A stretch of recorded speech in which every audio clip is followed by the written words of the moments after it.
ایک دفعہ کا ذکر ہے کہ جب چند طوائفیں ایک مسجد کے قریب آ کر رات کو گانے بجایا کرتی تھی اور ساتھ میں فحاشی والا ناچ گانا کیا کرتی تھی، تو نمازی حضرات ان کی آواز سے اور گونگوں کی چنکار سے بڑے پریشان ہوتے تھے، کیونکہ ان کی عبادت میں خلل پڑتا تھا۔ 2-4 مرتبہ یہ نمازی حضرات اس طوائف عورت کی ملکہ کے پاس گئے اور انہیں کہا کہ ہم یہاں نماز پڑھتے ہیں، آپ یہاں سے کہیں دور ڈیرا لگا لیں۔ وہ عورت بڑی بدتمیز تھی، اس نے ان سب کی بے عزتی کی اور انہیں گالیاں نکال کر یہاں سے نکال دیا۔ پھر یہ نمازی حضرات ایک دن اکٹھے ہو کر سلطان صلاح الدین ایوبی رحمۃ اللہ علیہ کے پاس پہنچے اور سلطان معظم کو سارے حال و احوال سے آگاہ کیا، تمام ماجرا تفصیل سے بتایا۔ سلطان کو پہلے تو بہت غصہ آیا، پھر سوچا کہ عورت ذات ہیں۔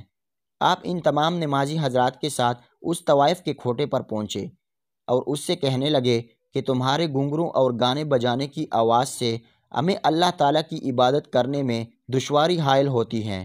بہتر تو یہ ہے کہ تم اللہ رسول کی طرف چلو۔ یہ گانے بجانے سے جتنا تم لوگ کماتے ہو، اس سے زیادہ تمہیں میں دیا کروں گا۔ لیکن وہ عورت تو فحاشہ تھی، اسے سلطان معظم کی یہ الفاظ سمجھ نہ آئے اور وہ بے رخی ہو کر بولی کہ جب یہاں سے اذان کی آواز آتی ہے تو ہمیں اس سے مسائل کا سامنا کرنا پڑتا ہے۔ ہم نے تو کبھی آپ سے کوئی شکایت نہیں کی، تم اس اذان کو بند کر دو۔ بس اس وقت سلطان صلاح الدین ایوبی رحمۃ اللہ علیہ نے تاریخی بیان کیا اور فرمایا کہ روم کے کسی جنگجو نے حضرت عمر فاروق رضی اللہ تعالی عنہ کے سپاہیوں کے گروپ کو پکڑ کر قید کر لیا، اور پھر انہوں نے شاہ روم کو خبر دی کہ ہم نے ایک مسلمانوں کا گروپ پکڑا ہے۔ اس گروپ کے اندر ایک مسلمان کافی قوی اور پرہیزگار بندہ ہے، اس کو دیکھ کر بھی خوف طاری ہوتا ہے۔ شاہ روم نے جیسے ہی ان کی بات سنی تو اپنے آدمیوں سے کہا کہ اس آدمی کو میرے پاس لے کر آؤ۔ اس زمانے میں شاہ روم کے سامنے ایک زنجیر لگی ہوئی تھی، جو بھی بادشاہ کے پاس پیش ہوتا تو یہ بادشاہ کے سامنے جھک کر آتا تھا۔ اب اس سچے عبادت گزار نیک آدمی کو بادشاہ کے دربار کے اندر پیش کیا گیا۔ جیسے اس نے زنجیر دیکھی کہ مجھے جھک کر بادشاہ کے سامنے جانا ہے تو اس نے صاف صاف انکار کر دیا کہ میں بادشاہ کے سامنے زنجیر سے جھک کر نہیں جاؤں گا۔ بادشاہ کو بتایا گیا کہ یہ شخص زنجیر کے نیچے سے جھک کر آپ کے سامنے نہیں آنا چاہتا۔ بادشاہ نے کہا کہ زنجیر کو اوپر اٹھا دیا جائے اور اس کو میرے پاس لے آؤ۔ پھر زنجیر کو اٹھا دیا گیا اور اس کو بادشاہ کے پاس لے آیا گیا۔ آخر کار اس کو شاہ روم کے سامنے پیش کر دیا گیا۔ بادشاہ نے اس سے کہا کہ تم اپنا مذہب چھوڑ کر ہمارے دین کے اندر داخل ہو جاؤ تاکہ میں تمہیں اپنی انگوٹھی پہنا کر سلطنت عطا کروں۔ یہ بات جیسے ہی اس مومن بندے نے سنی تو اس نے بادشاہ سے کہا کہ مجھے یہ بتاؤ تمہارے پاس سلطنت کا کتنا حصہ ہے؟ بادشاہ نے کہا کہ اس دنیا کا 1/3 سے زیادہ حصہ میرے قبضے میں ہے۔ جیسے ہی اس مومن بندے نے بادشاہ کی بات سنی تو اس نے جواب دیا کہ اگر یہ دنیا زر و جواہرات سے پر ہوتی تب بھی تم مجھے ایک اذان کے بدلے میں یہ دیتے تو میں پھر بھی تم سے نہ لیتا۔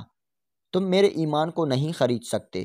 چنانچہ بادشاہ نے دریافت کیا کہ یہ اذان کیا چیز ہے جو تم لوگ ایک دن میں 5 مرتبہ کہتے ہو؟ پھر مرد مومن نے اسے جواب دیا کہ اذان ہی ایک کلمہ ہے اور جس کی بڑی فضیلت ہے، لیکن تم کافر کیا جانو کہ اذان دینے اور اذان سننے سے کس قدر دل کو سکون ملتا ہے۔ تم مجھے دنیا جہاں کی ہر نعمت دے دو، سب کچھ دے دو، لیکن میں ایک اذان نہیں چھوڑوں گا۔ جیسے ہی شاہ روم نے یہ بات سنی تو یہ سمجھ گیا اس کے دل میں حضرت محمد صلی اللہ علیہ وسلم کی محبت گر کر چکی ہے، اس سے ایسے بات نہیں بنے گی۔ اس نے اپنے ساتھیوں کو حکم دیا کہ ایک دیگ کے اندر پانی ڈال کر اس کو ابالا جائے، پھر پانی کے اندر اس مرد مومن کو ڈال دیا جائے۔ شاہ روم نے سوچا کہ کیا پتہ یہ ابلتی ہوئی پانی کو دیکھ کر ہماری طرف آ جائے۔ پھر شاہ روم کے حکم پر عمل کیا گیا، دیگ کے اندر پانی ابال کر اس مرد مومن کو اس کے اندر ڈال دیا گیا۔ مرد مومن نے بسم اللہ پڑھی اور دیگ کے اندر چلا گیا، اس کے بعد یہ دوسری طرف باہر آ گیا۔ یہاں پر جتنے بھی لوگ موجود تھے یہ سب تعجب کر رہے تھے۔ اس کے بعد بادشاہ نے اپنے سپاہیوں کو حکم دیا کہ اسے ایک اندھیری کوٹری کے اندر ڈال دیا جائے اور اس کو 40 دن تک سوائے شراب اور خنزیر کے اور کچھ نہ دیا جائے۔ پھر اس کو لے کر ایک اندھیری کوٹری کے اندر بند کر دیا گیا اور اس کو کھانے کے لیے شراب اور خنزیر کا گوشت دیا جاتا رہا اور یہ لوگ خنزیر کے گوشت پر کچھ ایسی تریاک پھینکتے کہ جس سے جو ہی انسان صرف ایک نوالا لے تو اس کے اندر مردانگی اور شہوت جاگ جائے۔ اس لیے اس بادشاہ کے حکم پر اس کوٹری میں ایک حسین و جمیل عورت بھی دی گئی تاکہ یہ گوشت اور شراب پی کر جب اس کو شہوت ہو تو اس لڑکی سے زنا کرے اور اسے اللہ تعالیٰ کی نگاہوں میں شرمندہ کیا جا سکے۔ آخر کار 40 دن پورے ہو گئے، پھر اندھیری کوٹری کو کھولا گیا تو اس کے اندر یہ جتنا بھی سامان ڈالتے رہے وہاں پر یہ سارے کا سارا ویسے کا ویسا موجود تھا، اور اس انسان نے اس عورت کی طرف دیکھا ہی نہیں۔ جب بادشاہ نے اس لڑکی سے پوچھا تو اس نے کہا کہ اس شخص نے میری طرف دیکھا تک نہیں، حالانکہ میں نے اپنے سارے کپڑے اتار دیے تھے اور مجھ میں اتنی ہمت نہیں ہوتی تھی کہ میں اس کے جسم کو ٹچ کر سکوں۔ اس سے یوں دریافت کیا گیا کہ تم نے یہ چیزیں کیوں نہیں کھائی جبکہ شریعت محمدی میں ضرورت کے وقت یہ چیزیں کھانا جائز ہیں۔ اس مرد مومن نے جواب دیا کہ اگر میں یہ چیزیں کھا لیتا تو آپ لوگوں کو خوشی ہوتی، پر میرا مقصد تو آپ لوگوں کو غصہ دلانا ہے۔ بادشاہ نے اس مرد مومن سے کہا کہ اگر تم مجھے سجدہ کر دو تو میں تمہیں اور تمہارے ساتھیوں کو یہاں سے خیر و عافیت سے جانے دوں گا۔ مرد مومن نے جیسے ہی بادشاہ کی بات سنی تو اس نے کہا کہ حضرت محمد صلی اللہ علیہ وسلم کے دین میں صرف اللہ کو سجدہ کیا جاتا ہے اور اللہ کے سوا کسی کو سجدہ نہیں کیا جاتا۔ شاہ روم نے کہا کہ چلو تم ایک اور کام کرو، میرا ہاتھ چوم لو، میں تمہیں اور تمہارے ساتھیوں کو یہاں سے خیر و عافیت کے ساتھ جانے دوں گا۔ مرد مومن نے جواب دیا کہ ہاتھ کا بوسہ دینا باپ، سلطان عادل اور استاد کے لیے جائز ہے، کسی دوسرے کے لیے جائز نہیں۔ شاہ روم نے کہا کہ چلو تم ایک اور کام کرو، میری پیشانی کا بوسہ لے لو، میں تمہیں یہاں سے تمہارے ساتھیوں سمیت جانے دوں گا۔ مرد مومن نے جواب دیا کہ ہاں، لیکن یہ ایک شرط پر ممکن ہے۔ شاہ روم نے کہا کہ جیسے تم کو منظور ہو۔ پھر مرد مومن نے اپنی آستین اس کی پیشانی پر رکھی اور اس کو چوم لیا، اس نیت کے ساتھ کہ میں اپنی آستین کو بوسہ دے رہا ہوں۔ پھر بادشاہ نے وعدے کے مطابق اس مرد مومن کو اس کے ساتھیوں سمیت چھوڑ دیا اور ان کو کافی سارا مال و زر بھی ساتھ دے دیا۔ شاہ روم نے حضرت عمر رضی اللہ تعالی عنہ کو ایک خط لکھا۔ اس خط کے اندر اس نے حضرت عمر رضی اللہ تعالی عنہ سے کہا کہ اگر یہ مرد مومن ہمارے پاس ہوتا اور ہمارے دین پر عمل کرتا تو ہم اس کی پرستش کیا کرتے۔